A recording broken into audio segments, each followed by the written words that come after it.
Hello. So we are now in the second lecture series. We're now moving on from design thinking and that aspect of the course into the lean startup part, and we're focusing on business development. So there's a few little differences between the first part of the course and this second part. In moving from the design aspect part, you'll see here the comparison across a number of different areas of design versus lean startup. For example, the purpose of design thinking and the prototype that we develop at the end is really about the testing and feasibility and desirability of the solution. Whereas with the minimal viable product as part of the lean startup, we're looking for validations at all different levels of the design. So feasibility, desirability, and viability, and trying to do that with as little effort and cost as possible and a maximum amount of learning. So we're doing this iterative process of discovery or thinking about the customer, doing some ideation and then evaluating or testing. But we're moving to a more holistic way of looking at it. You can see here the focus of design is presentation to decision-making bodies and to stakeholders. So you would probably want to have a concept to be able to get funding for the next phase. Whereas in the MVP, the lean startup phase, what we're looking for is some sort of product that would be good enough for a launch and an interaction with real customers. Really, we just want to test the product to make sure that the concept that we've got is actually going to work in the real world. So there's a couple of differences, but again, it's on the same spectrum and in that same process. Now we're going to deep dive into business models. Well, a business model articulates the logic and provides data and other evidence that demonstrates how a business creates and delivers value to their customers. It also outlines the architecture of revenues, costs, and profits associated with a business enterprise and what is delivering that value. The different elements that need to be determined in business model design are listed on the screen, and you can see in this diagram what they are. There are 6 of these in essence. A business model embodies nothing less than the organisational and financial architecture of a business.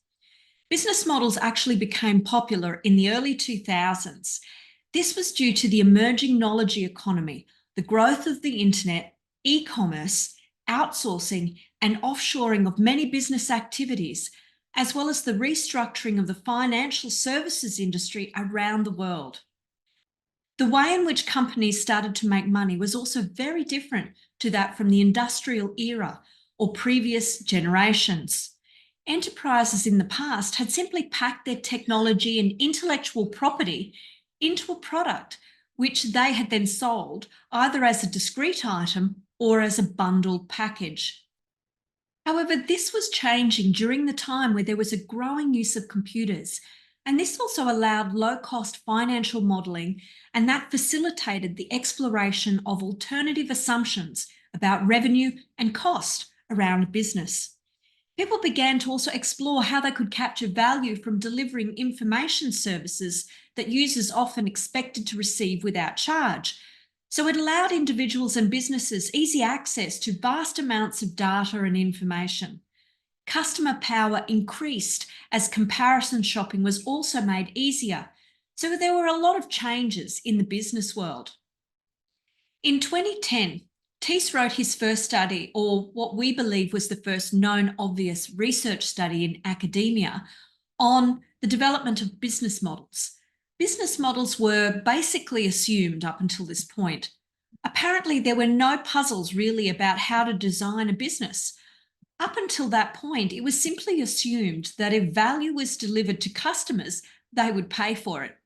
So putting aside the most obvious public goods and free rider issues, business models were quite simply redundant up until this point, because producer and suppliers could create and capture value simply through disposing their output at competitive market prices. So business models were something at that stage of being quite new. The lack of knowledge around business model development was particularly problematic at this time, though for entrepreneurs, according to conventional wisdom, the first thing that every founder would do or should do is create a business plan. This is a static document that describes the size of an opportunity, the problem to be solved, and the solution that the new venture will provide. Typically, it includes a 5-year forecast for income, profits, and cash flow. A business plan is essentially a research exercise written in isolation at a desk before an entrepreneur has even begun to build a product. And the assumption is that it's possible to figure out most of the unknowns in a business in advance before you raise money and actually execute an idea, which is just not realistic. This outdated mode of thinking was quickly replaced for entrepreneurs with the concept of business model development. A business model is much more generic than a business strategy. You do need to couple the business model along with the business strategy to project whatever competitive advantage results from the design and the information in implementation of your business model. It is really a core thing to help you set up, understand the value creation for your business, to figure out revenue streams and costs, and actually understand how all of this is going to come together, how it's going to work, where your competitors are, and what your advantage is going to be. The core business model has 4 key components: the customer value proposition, technology and operations management, the go-to-market plan, and a profit formula. Along with the recognition that business models were not business strategies, that they were an articulation of the value proposition and the revenue approach, it was also recognised that entrepreneurs were better placed to design their business using a business model. The business model was a tool as well to explore and test ideas and assumptions that would make it clearer whether a startup enterprise could actually be successful. So, from the research at the time, we've now learned at least 3 things about entrepreneurial endeavours and business models. So first of all, when business plans rarely survived the first contact with customers, that was when actually put to the test, a lot had been invested by that stage and the business strategy would often fail. Number 2, no one besides venture capitalists and possibly the late Soviet Union required 5-year plans to forecast complete unknowns. These plans were being developed in a way that were generally fiction, and people were dreaming them up, which was almost always a waste of time. And the third thing was that startups were not smaller versions of larger companies. They did not, or they do not, unfold in accordance with the master plans that are developed during a large company's planning process. The ones that ultimately succeed generally go quickly from failure to failure, all the while adapting, iterating on, and improving their initial ideas as they continually learn from customers. One of the critical differences is that while existing companies execute a business model, startups look for one. They're searching for a new business model. This distinction is at the heart of the lean startup approach. It shapes the lean definition of a startup, a temporary organisation designed to search for a repeatable and scalable business solution. So Alex Osterwalder wrote his PhD on the topic of business models. The actual PhD, if you want to look it up, is called Business Model Ontology. He later went on to write a book for practitioners and create what is now the well-known version of the business model canvas, which you can see here on the screen. This has a number of key elements that you can explore as you are trying to develop your business model. So just remember that it is just a template, but a template that gives you ideas for the key areas that you need to address in developing your business model.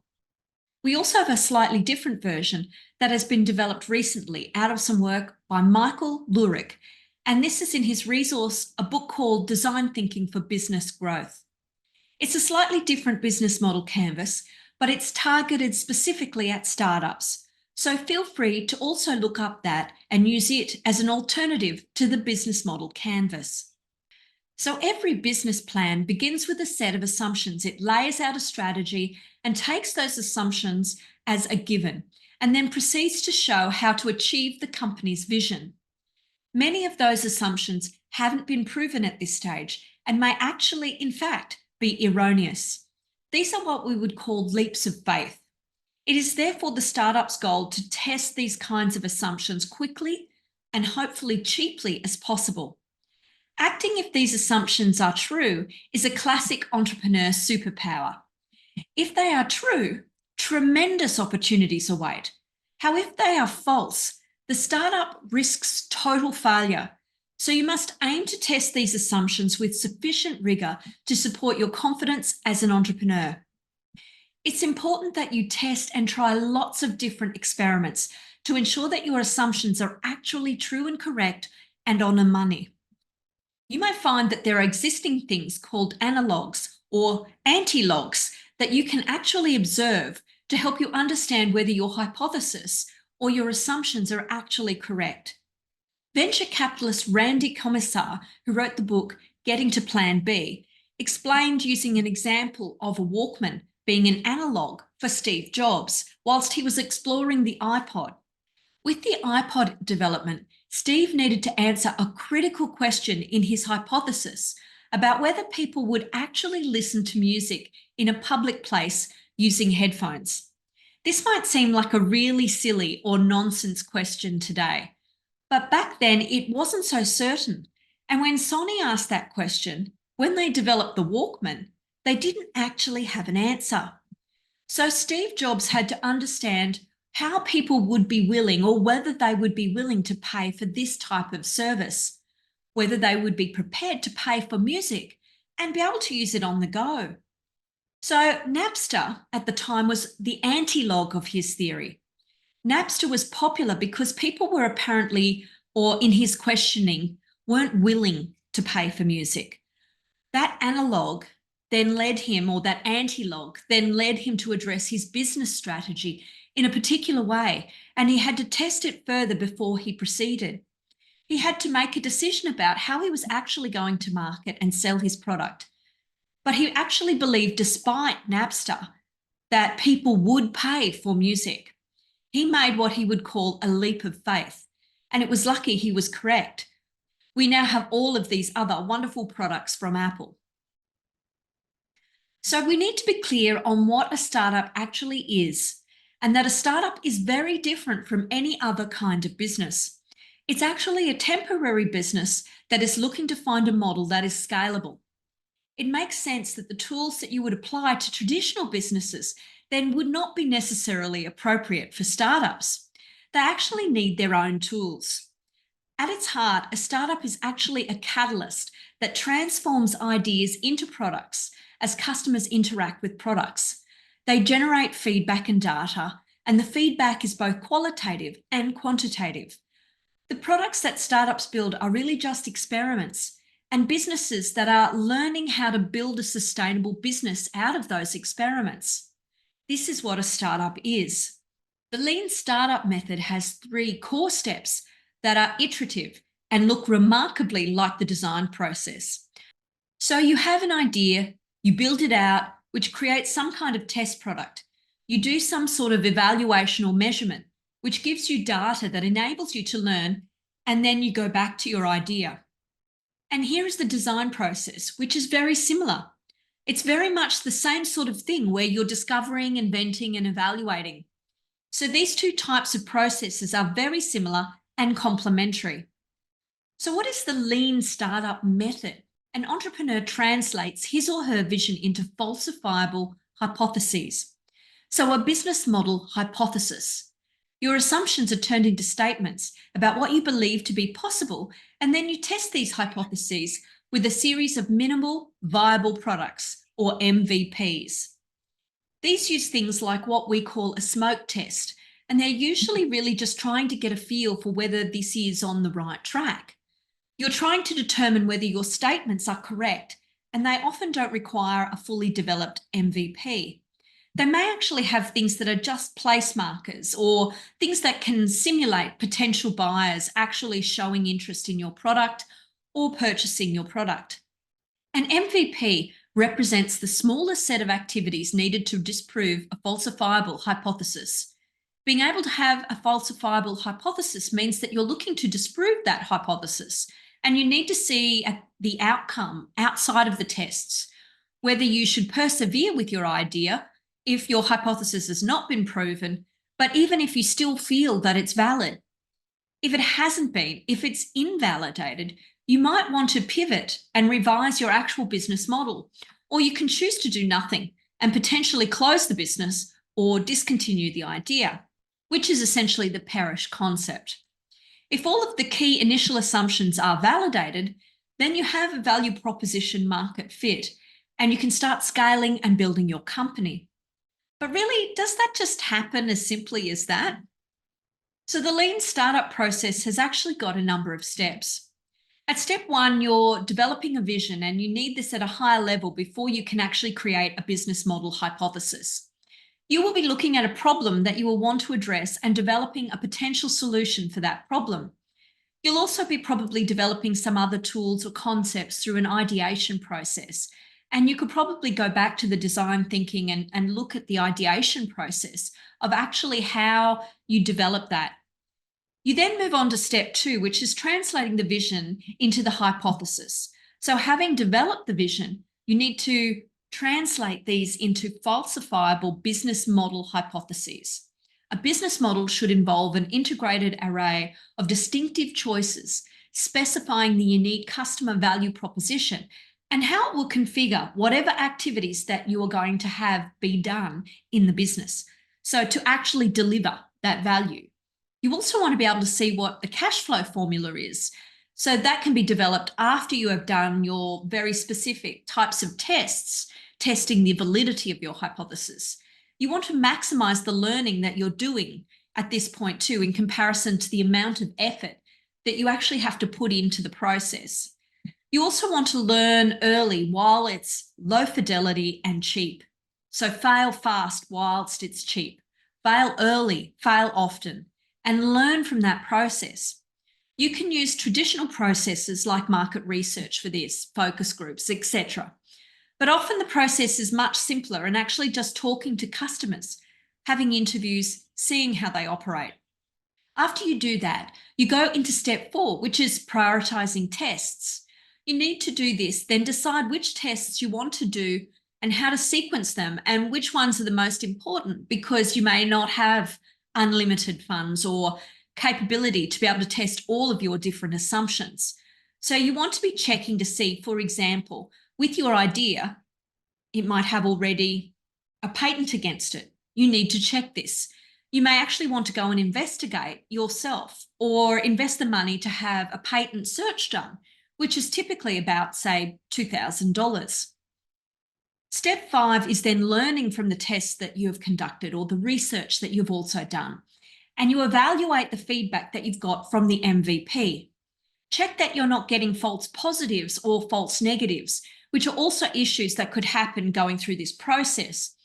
There are also a number of other sources of error that can occur, as well as your own cognitive bias. All of these things can occur in this process.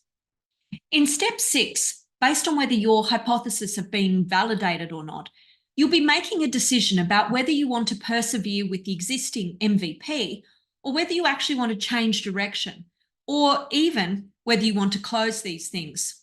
No one of these things is right or wrong. This is merely the process for you to be able to learn and actually develop quickly or change direction while it's still cheap and still possible. The pivot is one of the things that I know has become quite popular in recent times. Basically, the pivot comes into place if your test around your MVP rejects the hypothesis, or if it validates the hypothesis, but there's other feedback that might indicate that there's further opportunity somewhere else. You might then choose to actually pivot based on what you need to change. You may consider changing some business model elements whilst leaving some the same.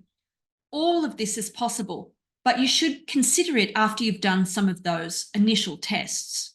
So the Lean Launchpad is a program that's actually run out of Stanford by Steve Blank. The program puts students through a targeted incubator process focused on understanding the business value proposition, testing and pivoting the business, and doing this through a contained set of classes. The Lean Launchpad uses the business model canvas.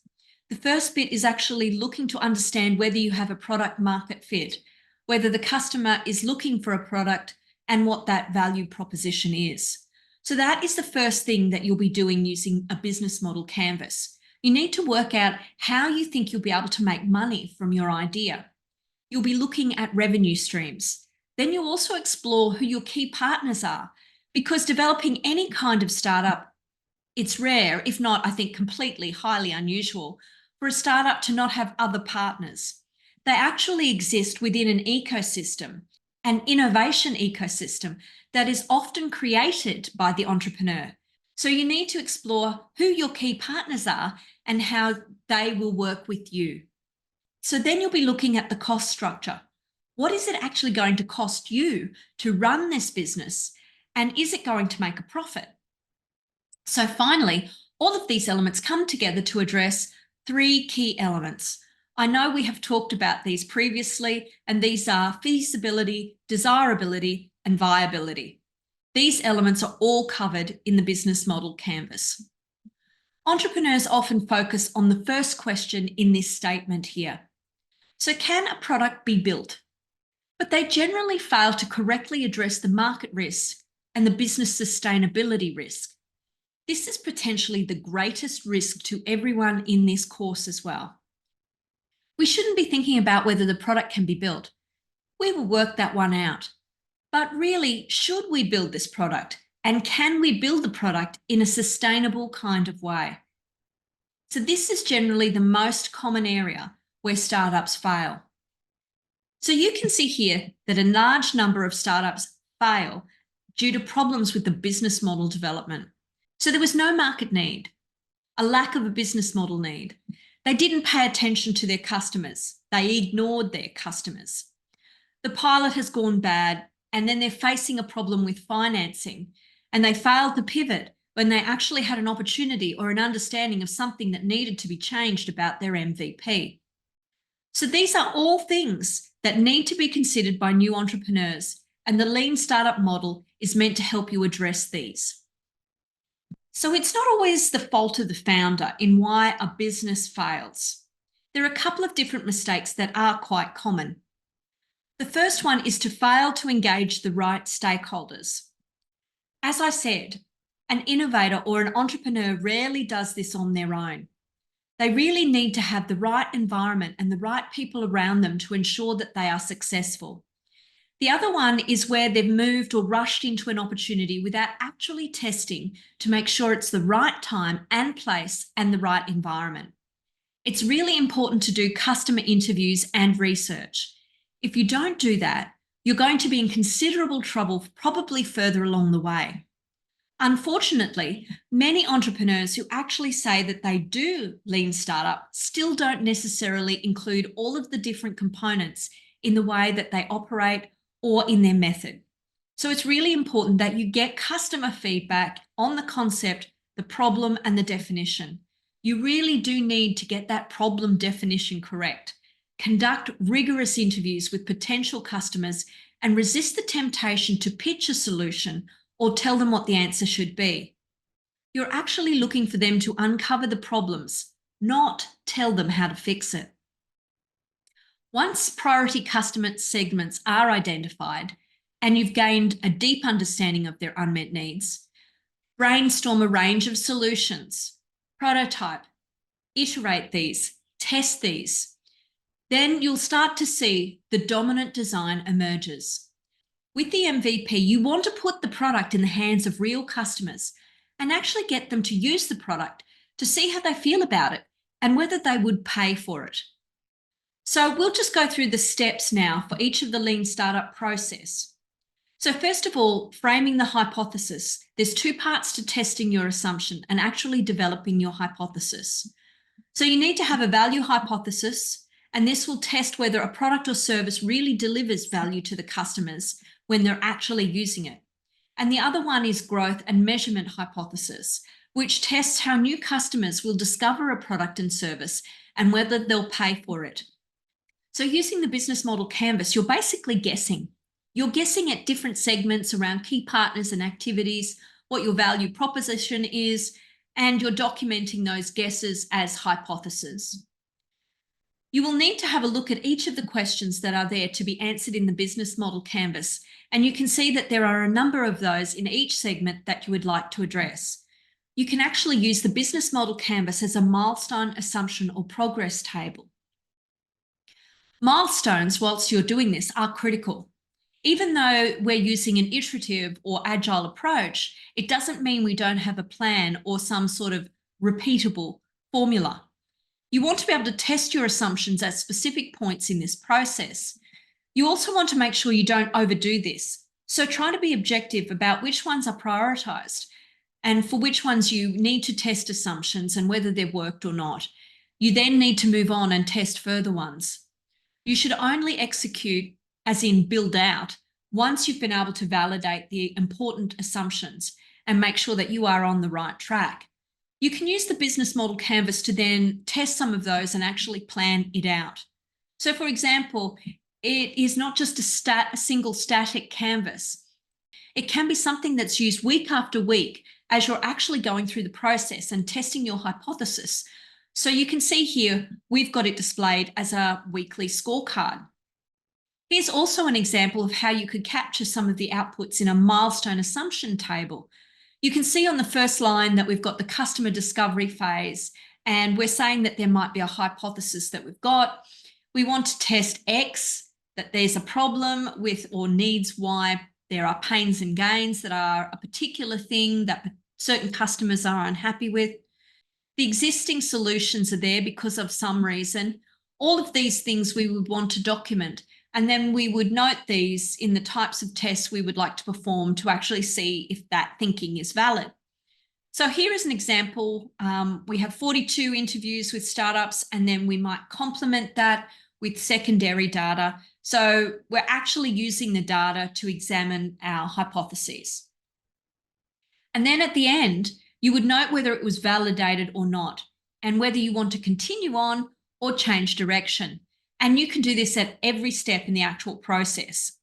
Another way to do this is using a template like the progress board or a test card that you can use to test your assumptions and make sure you've correctly unpacked the assumption and how you want to evaluate it. The second step is customer discovery. As noted in the previous step, you're going to want to test or validate your assumptions. So here you want to do things like 10 to 15 interviews a week. In the Lean Launchpad Startup program, they insist that you actually do 10 to 15 interviews every week and then present the results back in class. So it's a very intense program. You have to identify your starting niche, and then you also have to look at your ultimate market. And this is a bit of a tricky thing because we can see that innovators generally follow a predictable curve, which is the yellow curve shown on the screen. And then there's this S curve, and it's actually the adoption process. But there's a problem that many entrepreneurs face, which is the chasm between your early adopters, that is the people who are enthusiastic about your product or service, and then the core part of the market that will actually adopt your product. This is something you need to have a strong strategy to cover. You'll also need to be thinking about these aspects of your market. The three core things that you look at are the TAM, the SAM, and the SOM. The TAM is the total addressable market, and it's basically the total market demand for a product or a service that is possible. This is the full bandwidth of what's possible. It's the maximum amount of revenue a business could possibly generate by selling their product or service in a specific market. It's usually something that's used to be able to estimate a business's potential for growth, but may actually be generally quite overestimated. The second one is the SAM, or the serviceable addressable market. Due to the limitations of your business model, you will not likely be able to service the full total addressable market.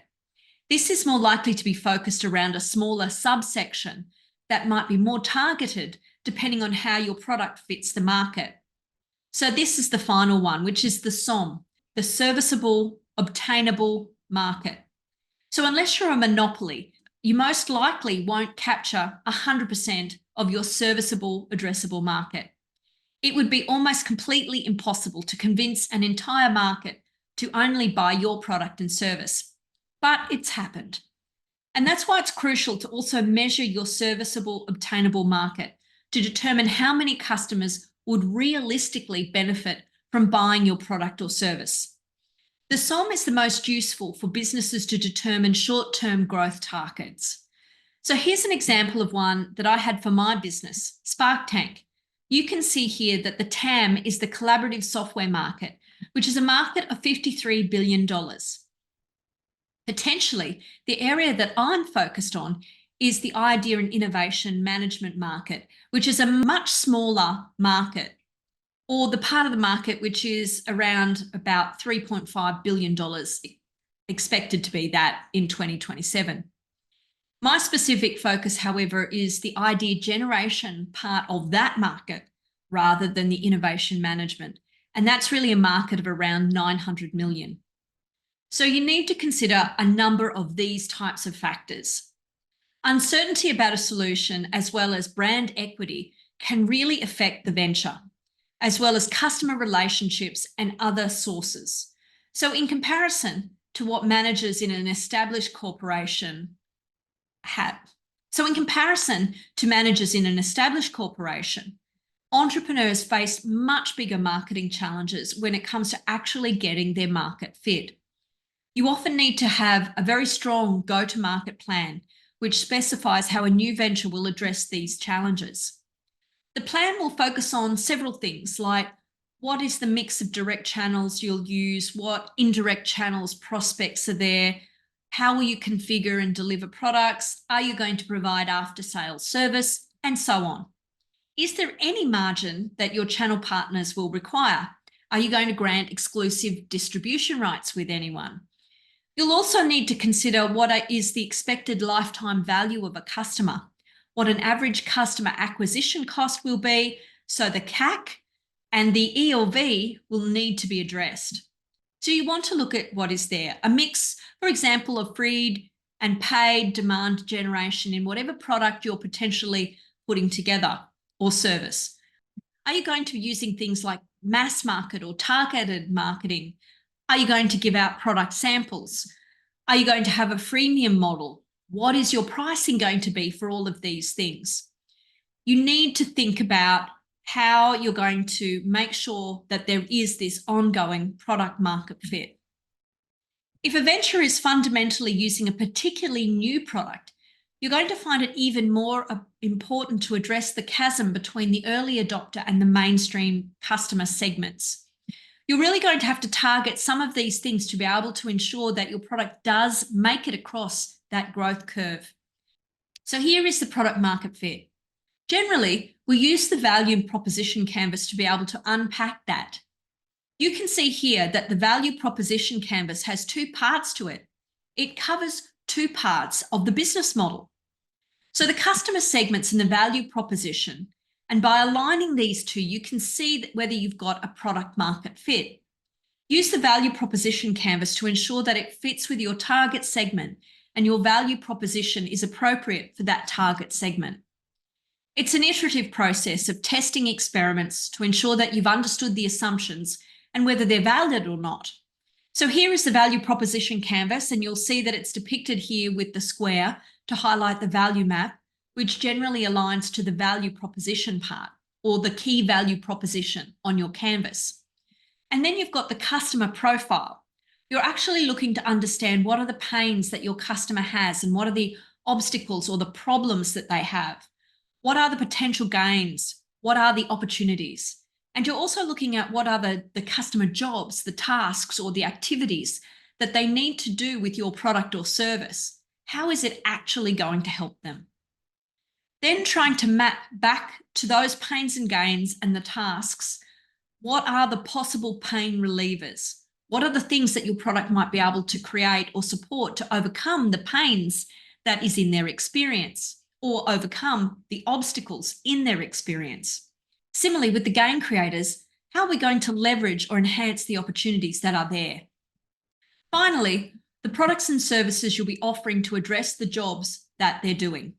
So with these things, when they come together, you're comparing them to see or make sure that there's an actual fit between the value that you're intending to provide to the customer and the actual things that they need. So sometimes it's easier to convert that into a statement. And the way you would do this is you would use this sort of phrasing that we have here on the screen. So whatever your product or service is going to be called helps whatever your customer segment is who want to do a particular job. And you would want to say something like reducing, increasing, creating, some kind of verb or action word, and then look for one of their pains and gains. You can also go further and actually look at competing value propositions and compare it to other businesses or other organisations, maybe ones offering similar things to what your current or their current offering is. So here is the best way to do it according to the Lean Startup method. Interviews are one way of definitely doing it. You can also experiment or use various other methods we've talked about. You need to understand how to conduct an interview appropriately. Here on the screen are some various different tools that you can use. The core process for conducting interviews has 5 steps. The first step is to identify the problem that you want to learn about. Then identify the people who are experiencing the problem, figure out what you're going to ask them before you go and speak to them. And make sure that you're not leading them with some kind of question where you're giving them the solution and they're just saying, oh, it's okay. You actually want them to tell you about their problem and how it occurs and how they overcome it. Do not sell your solution. You're actually reducing the effectiveness of this process altogether if you do this. You may as well just not do it at all. Make sure that you're actually listening to the people and hearing what they're telling you, even if it's something you don't want to hear. When you conduct the interview, it's a conversation. It shouldn't be a script that you follow and that you just tick off questions. That's a survey. An interview is a conversation where you're listening to hear stories and understand other people's perspective. Talk less, listen more. Finally, debrief. Iterate and implement any changes that you see are necessary to your business model. From that, you might develop a persona or an archetype of your customer. This is usually something where you'll give that character a name, and you might even find a picture of someone who might represent them. You'll identify their age and maybe their title or the type of role that they have in a business or the type of activities that they're doing. You'll look to see how they buy, whatever it is, and when they buy it, what matters to them, what motivates them to actually interact with your product or service. What are those trigger points? Who do they listen to? Who are their influences? And maybe draw out even an experience map to understand how it all comes together. So here's an example of a process that was quite successful for the Village Laundry Service. This was a startup that Akshay Mayray created. In India, washing machines are very expensive and few people actually have them in their homes. Usually people hand wash their clothing at home or pay someone to take them to the nearest river to wash them, an adobe. They bang them against the rocks to clean them and then hang them out to dry. All of this takes between 2 and 7 days to achieve. So Akshay spotted an opportunity for making laundry services available to people who previously couldn't afford them. So for his first experiment, he put a commercial washing machine on the back of a pickup truck and parked it on a street in Bangalore. He encouraged people to hand over their laundry and then took it off-site, washed it and brought it back to his customers by the end of the day. The washing machine on the truck was really just for show. It was to advertise what he was doing. He repeated the experiment for a week, parking the truck on different streets and talking to his customers to find out more about them. He wanted to know how to encourage people to come back to the truck and whether cleaning speed mattered. Did the level of cleanliness matter? What people asked for when they handed over their clothes. He found that although people were happy to hand over their clothes, they were nervous of the truck and they thought that Akshay may actually go and drive away with their clothes and never come back. So there was a trust element in this service. The solution was to build a more substantial mobile cart that looked like a street kiosk. Other interesting feedback was that customers often wanted their clothes ironed and were willing to pay double the price to get their laundry back in 4 hours rather than in 24 hours. As a result of these experiments, the Village Laundry Service created booths measuring 6 by 6 feet that use modern washing methods, such as good quality detergents. They are highly efficient front-loading washing machines. The booths are operated by an entrepreneur who is trained and mentored by the Village Laundry Service. This allows lower income individuals to generate additional income, to be self-sufficient, and to improve their lives. So by growing through the small kiosks, the Village Laundry Service was also able to start shops literally everywhere.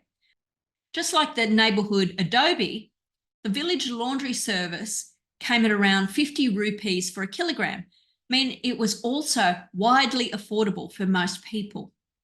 That's a great example of how a concept was tested as an MVP in place to see what were the things that were working for it and the things that were working against it. They learned from that process and then they pivoted. They continually changed and adjusted their strategy. It's really important that you talk to around 10 to 15 customers a week and understand your user or buyer.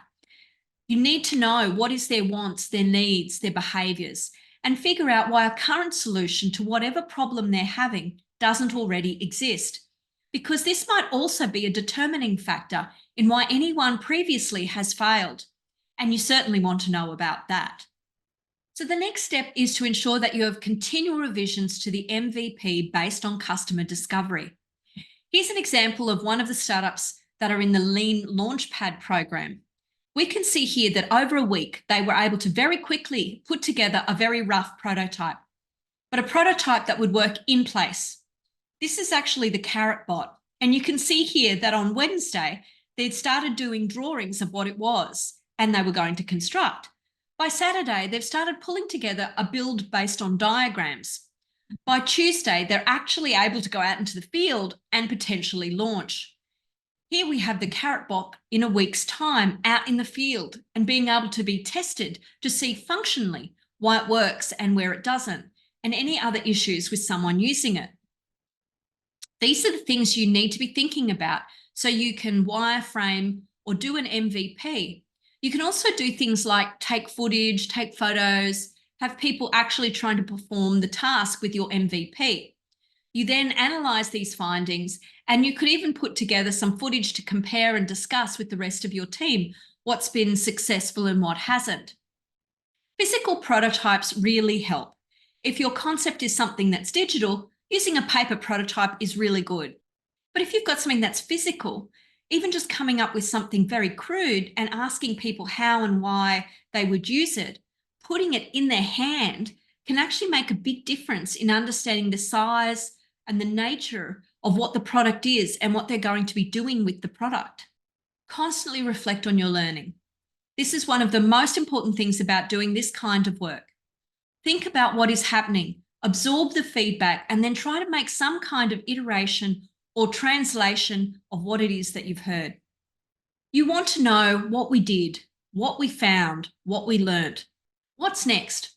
As the lesson learned from this product or the project is essentially the last step of the lean startup, you can use learning cards as part of this process. So finally, the process here. We have what we've just gone through. In summary, we hypothesize using the business model canvas. Then you prioritize those hypotheses and design tests around them. Then you run your tests with MVPs, capture the learning you've got and decide which way you're going to go. Whether you're going to pivot, whether you're going to continue on in your existing direction, that is persevere, or whether you're actually going to stop it altogether.